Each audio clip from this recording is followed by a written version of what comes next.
A few moments later. So yun guys, linis tayo ng bike. Linis natin sa marami.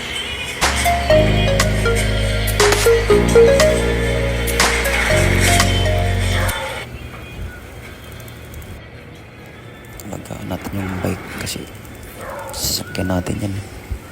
Gusto ko yung bike mo guys. Kasi hindi natin ilagaan yan, masisira yan mga guys. Yan, hinihimas-himas ko dyan. Oh my God! Wow! Para malinis